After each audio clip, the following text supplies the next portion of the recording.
Good day, Stronger Hope Church family. I pray that today's audio of me reading Exodus chapter 1 finds you well, spiritually, physically, and emotionally. Exodus chapter 1, New King James Version. Now these are the names of the children of Israel who came to Egypt.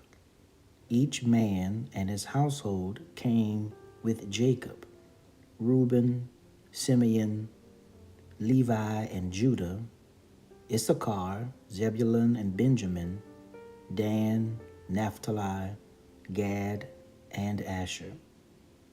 All those who were descendants of Jacob were 70 persons, for Joseph was in Egypt already.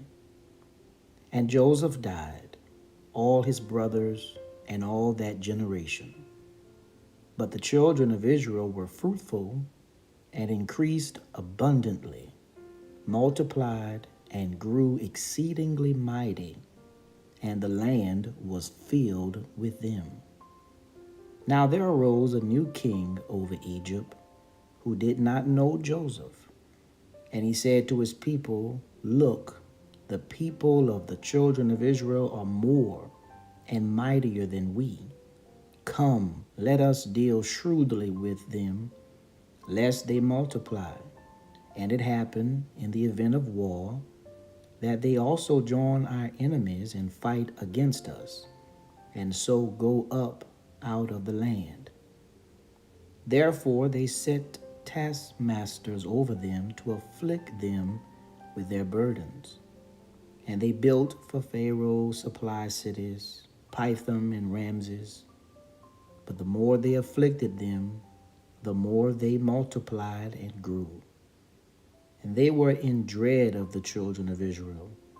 So the Egyptians made the children of Israel serve with rigor, and they made their lives bitter with hard bondage, in mortar, in brick, and in all manner of service in the field.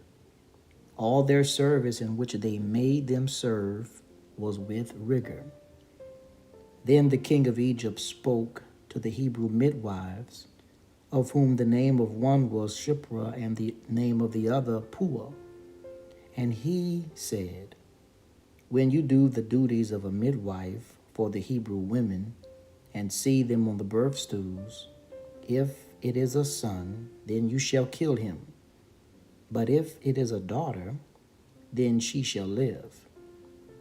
But the midwives feared God and did not do as the king of Egypt commanded them, but saved the male children alive.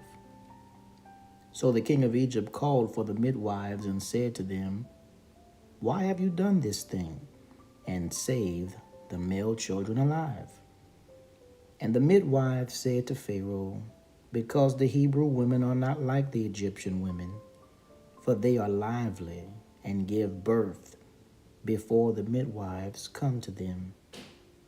Therefore God dealt well with the midwives, and the people multiplied and grew very mighty.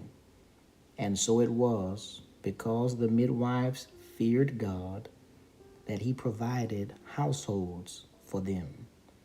So Pharaoh commanded all his people, saying, "Every son who is born you shall cast into the river, and every daughter you shall save alive." Exodus chapter 1.